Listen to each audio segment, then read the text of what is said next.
이재명 전 민주당 대표의 공직선거법 위반 사건이 대법원 전원합의체에 회부됐습니다. 선고 시점과 그 내용에 따라 대선 판도에 큰 영향을 줄 것으로 보이는데요. 김광삼 변호사와 전망해 보겠습니다. 어서 오십시오. 네. 안녕하세요. 네. 자, 일단 대법원 전원합의체라는 게 뭔지 궁금한데요. 네. 지금 노태학 대법관이 기피 회피 신청을 하면서 12명이 심리하게 된다고요? 네, 그렇습니다. 이제 전원합의체라는 것은요. 대법관이 대법원장 포함해서 14명이거든요. 그래서 전원합의체 재판이라는 것은 이 대법관들이 다 참여해서 재판하는 걸 전원합의체라고 그래요. 그래서 일반적으로 이제 대법원 사건은 이제 소부라고 해서요. 예. 대법관 4명이 속해 있는 그 부에 사건을 배당하거든요.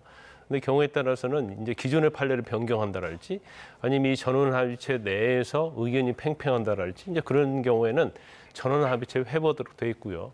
또 경우에 따라서는 공공이익이랄지 국민의 관심사가 많은 사건에 대해서는 이 전원합의체에 회부를 해서 심리를 하게 돼 있죠. 그 이유는 뭐냐면 사실 전원합의체는 이제 대법관 거의 전원이 참여하는 그런 재판부잖아요. 예. 그렇기 때문에 어떻게 보면 이런 사건에 대해서 좀 더 신중하게 그리고 이제 국민이 그 결과에 대해 승복할 수 있는 그런 사건을 이제 심리하기 위해서 주는 제도가 바로 전원합의체 재판부다 이렇게 볼 수 있습니다. 예, 그렇다면 이게 만장일치가 될 때까지 계속 회의를 이어가는 아니 그렇지 않죠. 네. 이것도 마찬가지예요. 예. 탄핵 심판처럼 다수에 의해서 결론을 정하는 거죠. 그렇군요. 자, 그런데 주심이 아닌 대법원장이 직접 이 결정을 했다라는 것도 의미를 놓고 해석이 분분한데요. 어떻게 보십니까? 일단은 전원합의체 회부가 굉장히 전격적으로 이루어졌다 이렇게 볼 수 있어요. 왜냐하면 처음에 일단 배당이 됐잖아요. 그 다음에 이제 배당이 됐는데도 불구하고 그날 바로 전원합의체 회부를 했고 그날 바로 심리를 했거든요. 예. 근데 원칙적으로 이제 이런 경우 별로 없어요. 아마 그런데 일단은 뭐 지금 대법원장이 이전에도 계속적으로 주장했던 것이 633 원칙을 지키라는 거잖아요. 그래서 선거법과 관련해서는 1심 6개월, 항소심 대법원이 3개월씩 지키라고 했는데 이게 너무나 시간이 좀 많이 걸린다는 거고. 두 번째는 사실은 이 사건 자체가 굉장히 논란이 많은 사건이란 말이에요. 더군다나 이번 대선과 관련돼서도 굉장히 영향을 미칠 사건이기 때문에 사안의 중대성이 엄청 크다고 이제 조희대 대법원장이 생각하고 있는 걸로 보이고, 근데 무엇보다도 좀 신속하게 이루어져야 한다. 이제 예. 그런 생각을 대법원장이 한 것 같아요. 그래서 원래 뭐 의견 듣고 합의하고 그러면 뭐 한 달 뭐 10일씩 걸릴 수 있는데 그냥 바로 전원합의체 회부했는데 이거 뭐 일방적으로 한 게 아니라 대법관들의 의견을 듣고 근데 대법원장이 신속하게 전원합의체 회부를 결정을 했다고 그럽니다. 예. 그렇다면 이제 가장 중요한 게 6월 3일이 대선인데 그 전에 결과가 나올 수 있는 거냐 이 부분이잖아요. 일단 이제 가능성으로 보면 그렇게 많지 않다 이렇게 볼 수 있어요. 예. 왜냐하면 일단 뭐 소부에 그러니까 한 대법원 한 부에서 검토하는 게 아니고 이제 전원 대법관들이 검토하는 거잖아요. 예. 그러면 우리가 이제 탄핵 심판처럼 또 모여서 회의해야 하거든요. 그 과정을 거쳐서 결정을 내야 하기 때문에 시간은 좀 더 걸릴 수가 있다. 그래서 일반적으로 이제 전원합의체로 넘어가면 선고하는 데는 시간이 좀 많이 걸립니다. 그런데 아마 제가 볼 때는 지금 조희대 대법관이 바로 지정을 하고 지금 굉장히 빨리빨리 하고 있기 때문에 뭐 대법관들의 의견을 일단 수렴을 해가지고요.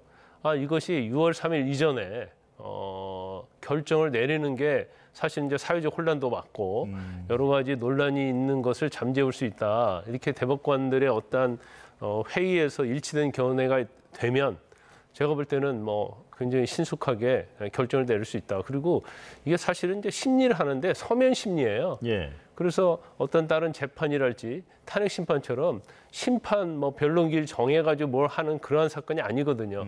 이제 그렇기 때문에 사실은 이제 서면 심리라고 하면 이제 특별하게 신속하게 진행할 수 있는 여지가 있기 때문에 6월 3일 이전에 불가능하다는 건 아니고 예. 일반적인 어떤 관례에 비춰보면 이제 쉽지 않다 이렇게 볼 수 있습니다.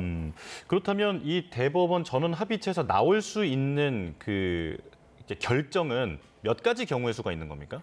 지금 이 사건을 한정해서 보면 이제 두 가지 경우 수가 있죠. 첫 번째는 무죄를 유죄로 바꾸면 그걸 이제 파기환송이라고 보죠. 예. 그다음에 두 번째는 2심의 결정이 무죄 아니었습니까? 네. 근데 항소심 결정이 법리적으로 아무런 문제가 없다고 판단하면 그냥 대법원에서 무죄로 확정되는 거예요. 그게 상고 기각인가요? 그렇죠. 예, 예. 그러니까 검찰의 상고 기각이나 그다음에 파기 환송. 그러니까 항소심의 어떤 재판 결과가 적법하지 않다 해서 다시 항소심을 돌려보내는 예. 그 두 가지 경우가 있다 이렇게 볼 수 있습니다. 그렇군요. 앞서 국민의힘 주진우 의원은 파기 재판 얘기도 주장했었는데 이 가능성은 어떻게 되는 겁니까? 제가 볼 때는 그 가능성은 없어요. 왜냐하면 지금 항소심에서 뭔가 유죄를 선고하면서 형량을 딱 정했다면 모르겠지만 네. 지금 무죄를 한 거잖아요. 그 항소심에서 형량에 대해서는 전혀 정하지 않았거든요. 또 그렇기 때문에 뭐 형량에 대해서 뭐 여러 가지 심리도 하고 사실 조사도 하고 해야 하는데 대법원은 그런 걸 하지 않습니다. 그런 권한이 없어요. 예. 그렇기 때문에 대법원에서 형량까지는 정하지 않아요. 그래서 이제 파기 재판 돌려보내는 거 아니면 무죄 확정, 상고 기각 두 가지 경우 수가 있다 이렇게 볼 수 있습니다. 그렇군요. 자, 한편 이재명 전 대표의 대장동 사건은 지금 재판부가 교체되면서 이 공판 절차가 진행 중인 상황입니다. 자, 앞서 이 전 대표 측이 다음 달에 선거 운동이 있기 때문에 기일을 좀 바꿔달라 요청했는데 재판부가 받아들이지 않았죠. 근데 일반적인 이제 선거 관련 사건에서도 뭐 이건 대통령 선거이기 때문에 다른 사건에 비해서 굉장히 중대하다고 볼 수 있지만 선거가 있기 때문에 재판기를 변경하지는 않습니다. 예. 선거 운동 중에 와서도 이제 재판을 받아야 하는 거거든요. 더군다나 이 사건이 굉장히 오래됐지 않습니까? 그리고 중간에 이재명 대표가 상당히 재판을 좀 많이 빠졌어요.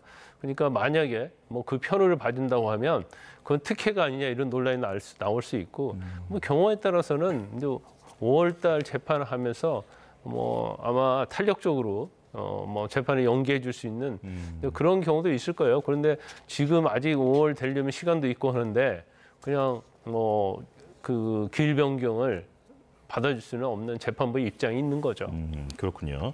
자, 그런가 하면 검찰이 공천 개입 의혹, 윤 전 대통령 부부의 공천 개입 의혹 수사를 본격화하고 있는데 어제는 전광삼 대통령실 시민사회 수석을 참고인으로 불러서 조사했습니다. 어떤 내용을 확인하기 위해서였을까요? 전광삼 사회 수석에 대해서는 사실 뭐 명시하게 연결된 의혹이 거의 별로 나와 있지 않은데 지금 언론 보도에 보면 지금 명시와 관련 사건이 터진 다음에 이 전광삼 수석하고 오세훈 서울시장하고 통화한 내역들이 상당히 있다고 그럽니다. 그래서 예. 그 명시와 관련된 어떤 내용을 했는지 또 경우에 따라서는 뭐 서울시장 보궐선거 때 뭐 관련이 있는지 이제 이런 부분을 아마 조사하기 위해서 부른 걸로 보여요. 네, 그렇군요. 자, 그리고 또 무속인 건진법사 전성배 씨에 대한 지금 조사도 이루어지고 있는데 친윤계 의원들에게 인사청탁을 했다라는 정황까지 드러난 상황이죠. 지금 두 가지예요. 그러니까 건진법사 전성배 씨에 대해서는 첫 번째가 이제 인사청탁이고요. 그다음에 이제 선거에 개입했는지 공천 개입이 두 가지거든요. 그런데 네. 이제 검찰에서 여러 가지 뭐 장부랄지 아니면 명함 이런 것들을 압수수색했거든요. 근데 그 내용에 보면 뭐 지금 국민의힘의 어떤 의회 지휘부 예. 그리고 뭐 검찰, 경찰 또 대기업 임원 이런 사람들의 명함이 많이 있었다고 하고 또 장부에 보면 그거 관련해서 뭐 돈 받은 내역도 있다 그럽니다. 그러니까 사실 지금 국민의힘의 어떤 지휘부와 관련된 것들은 결국은 선거와 관련돼서 청탁하고 돈을 받은 게 아니냐. 이제 기도비 명목으로 받았다고 그래요. 뭐 1억, 3억 얘기가 나오고 있는데 그건 뭐 기도비 명목으로 받았다는 것은 제가 볼 때는 뭐 말이 되지 않고 인사청탁과 관련된 부분이 아니냐라는 거고. 두 번째는 이제 이 부분은 이제 공천 개입과 관련된 부분이고요. 또 인사청탁 관련된 부분은 뭐 검찰 경찰의 간부들이 찾아왔다는 거 아닙니까? 그래서 윤 정부에 뭐 연결시켜달라 이제 그런 취지로 해서 인사청탁을 했다는 거고, 심지어 대기업 임원들도 아마 이제 국가 어떤 산하 기관인 것 같아요. 예. 그런 대기업 임원들이 찾아와서 자기를 지금 연임시킬 수 있도록 영향력 행사해달라고 하면서 이제 청탁을 했다는 거고, 그에 대가로 이제 돈을 받았다는 거예요. 그런데 이제 건진법사는 인사청탁이나 공천 개입과 관련된 돈을 받은 게 아니고 내가 법사이기 때문에 이제 기도비 명목으로 돈을 받았다. 이제 그렇게 주장하고 있는 거죠. 그렇군요. 정황이 지금 드러난 상황이다.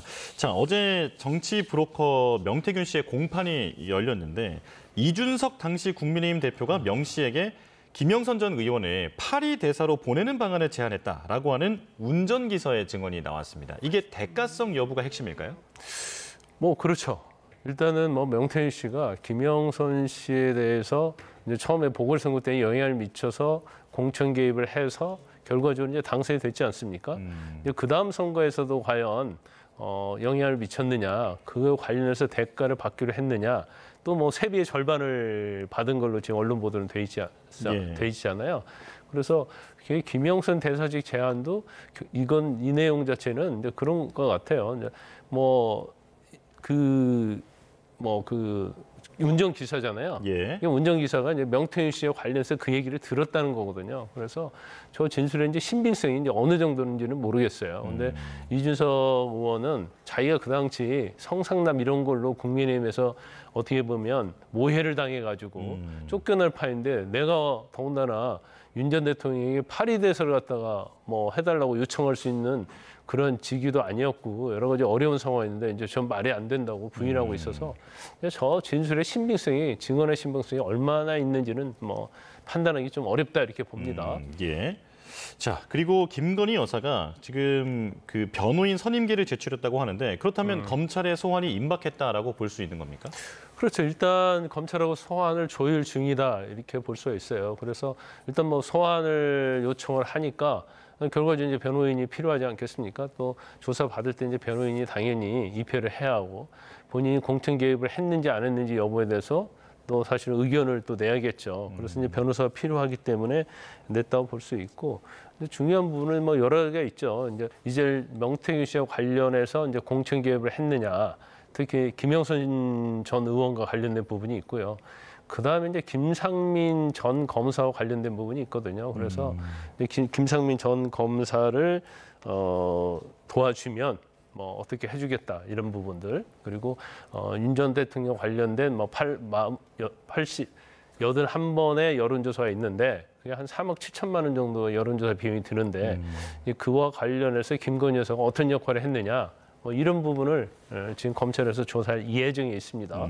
네. 자, 마지막으로 윤석열 전 대통령의 내란 우두머리 재판이 올해를 넘길 것 같다라는 전망이 나왔습니다. 지금 12월까지 공판 일정이 지정이 됐는데 왜 이렇게 시간이 오래 걸리는 걸까요?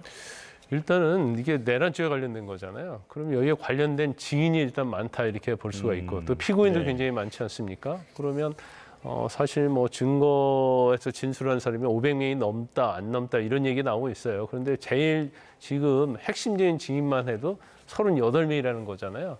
38명은 이제 이게 사실 순서적으로 소환해서 증인 신문을 한다 하더라도 이 시간은 이제 상당히 길어질 수밖에 없고 또 증거 중간에 어떤 지금 서면 관련된 증거도 많이 제출되어 있기 때문에 이 서면 증거에 대한 동의 부동의, 그렇다면 뭐 사실조회도 해야 하는 거고요. 이에 대해서 이제 확인도 해야 하고, 그리고 증거조사 절차가 굉장히 길어질 가능성이 크다. 그러면 이제 선고 자체는 굉장히 늦어질 수밖에 없다 이렇게 봅니다. 예, 지금 해를 넘길 것으로 거의 확실히 전망이 되고 있는 그런 상황까지 짚어봤습니다. 자, 김광삼 변호사와 함께했습니다. 고맙습니다.